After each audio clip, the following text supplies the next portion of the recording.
What happens when you fail to embrace your femininity or when you reject your feminine energy? What happens in your relationship when you do this?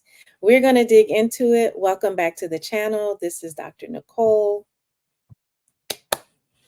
What happens when you reject your feminine energy, and how does that affect your relationships?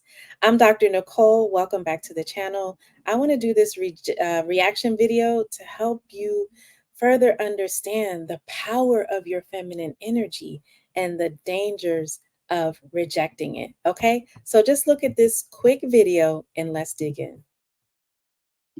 Being too caught up in your independence, being too walled up, because the reality is that letting him do for you requires you to be vulnerable. And many of you fear that vulnerability. You not only fear that vulnerability, hell, you may even fear femininity as a whole, because to you, femininity may equate to weakness. Femininity equates to that's what got me hurt in the past.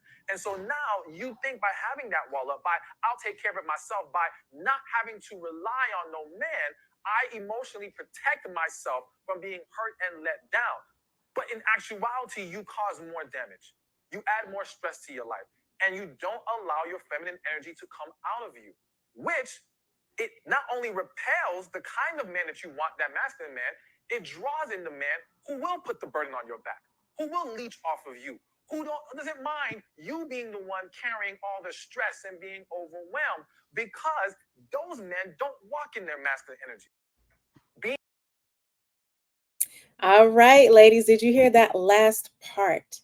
One of the dangers of rejecting your feminine energy is that you actually attract the men that are going to do the exact same thing that you're afraid of, right?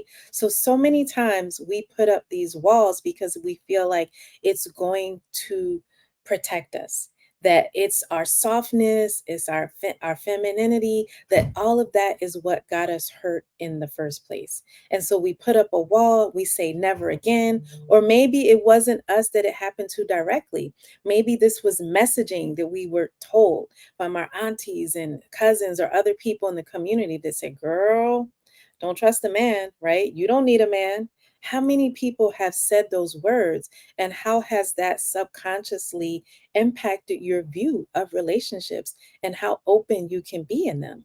And so some of us have up this wall because we think it's going to protect us. But what it ends up doing is two things. It repels the kind of man that you say you want.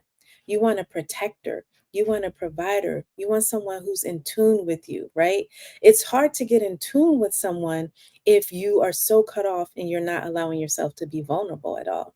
It's hard to attract a provider and a protector if you are constantly showing how you don't need anything, how you're so strong, how you're so independent, right? And I know we don't like to hear these things, ladies, but it is the absolute truth. And that was Stephen Speaks. And he is so great at breaking down these concepts, especially from a man's perspective. And so the other thing is, so not only are you repelling the kind of healthy masculine man that you say you want, but what you're doing is you're attracting the kind of men that would exploit you, right? I just did a video on lessons we can learn from the series on TikTok, Who the F Did I Marry? One of the lessons is like, look at that man was a complete, not a healthy masculine man.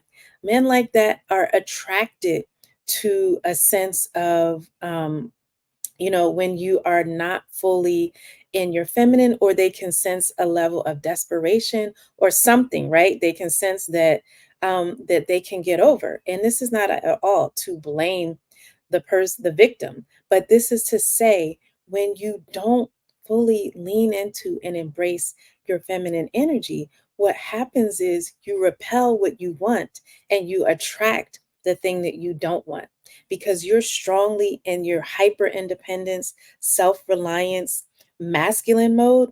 You're going to attract, you're going to attract. It's like a battery. You're going to attract the opposite pole, which is a man who is looking to put more burdens on you, who's not going to provide and protect, or not at least do it in a way that's healthy and adequate and, desirable to you. And then the thing is, men who are in their healthy masculinity, men who are truly resting in their masculine, they want that complementary energy. They don't want to come home to another male energy, right? It's your softness, it's your empathy, it's your a willingness to be vulnerable, your willingness to receive that really facilitates someone giving, someone protecting, someone connecting. Okay, ladies? And I know it can feel really scary if you've never done it before. It can feel scary if what you've been told or what you've seen around you is hurt, heartache, disappointment, or messaging that says you can't trust a man, you don't need a man, men are no good. This is all negative programming that also contributes to you rejecting your femininity. Because if you are believing that you don't need a man, then that's telling you you have to be the man for yourself, right? And it's giving you the message to be more in your masculine and reject your feminine because you see it as dangerous. Okay, ladies? So really remember those words. If you want to attract the thing that you want, and you want to repel the thing you don't want, you have to be in a space and in an energy where the thing that you want, the kind of person you want, will be attracted to you, right? So you have to become the thing in order to attract the thing. You have to become a woman who's in your feminine energy, your highest self, if you want to attract a man who cherishes and nourishes a healthy feminine woman.